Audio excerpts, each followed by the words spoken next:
Hi everyone, and welcome to the May Market Update. Happy Mother's Day to all the moms out there. I hope that your day was special. The housing market continues to be on fire, and this is largely due to low supply and high demand. For the past couple years, the Federal Reserve has been monetizing congressional spending and then increasing the money supply. This has caused the broad inflation in the marketplace, not just for homes, but for all commodities, goods, and services, by flooding the market with dollars and low interest rates. In this chart, we can see the amount of assets held by the Federal Reserve. The total amount of treasuries and mortgage-backed securities held is just under $9 trillion. This is now ended, and the Fed will begin to roll off its balance sheet slowly and then accelerate as it raises rates. The market is responding to this policy change, and it's causing disruptions in the bond and currency markets. It has also pushed the 30-year mortgage rates to 5.22%, the highest in over a decade. If you would like to see more about the impact of rising interest rates on home purchasing, check out the link above on rising rates.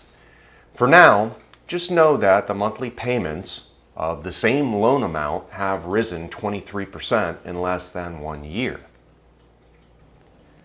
In the meantime, wage growth is not keeping up with inflation and is causing a cost-push inflation at the same time. This originally started with high fuel prices at the pump, which continues due to bad policy decisions.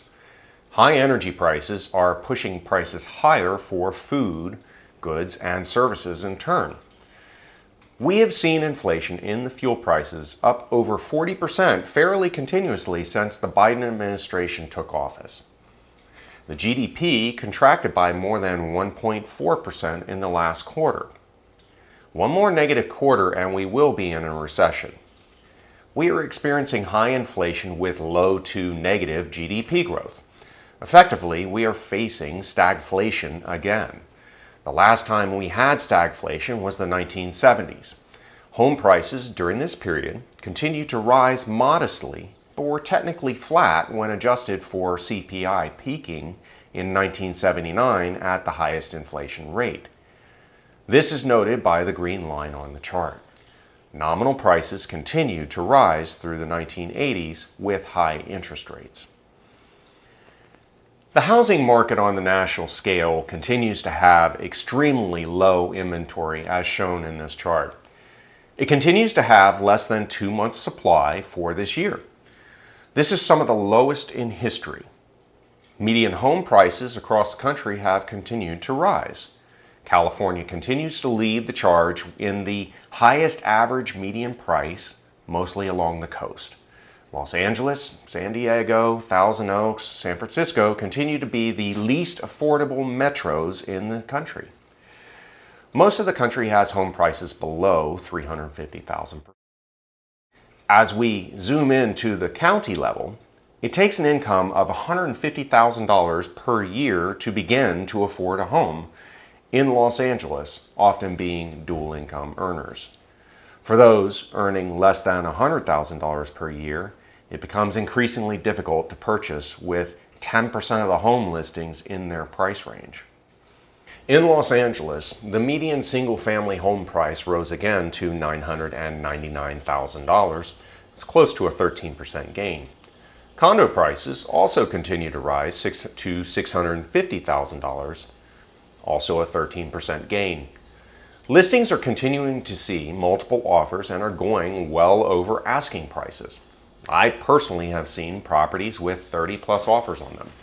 Some people have expressed concerns about a bubble in prices. Currently, distressed sales and foreclosures account for less than 1% of all sales nationwide.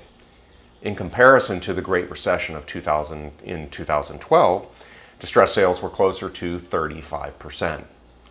In order for a bubble to form, we would need buyers to leave the marketplace, inventory to climb over 6 months' supply, and closed transactions to drop precipitously.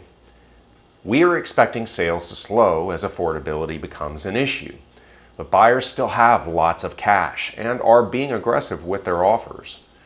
One area I am watching is the personal savings rate. This has now dropped below the pre-pandemic levels, but have appeared to have normalized. It is a great time to be a seller. If you've thought about transitioning to a larger home or are relocating to another state, the market is on your side, offering you tremendous purchasing power on the buy side. I'm happy to go over strategies to help you sell your home and make a smooth transition. Please let me know if I can be of service.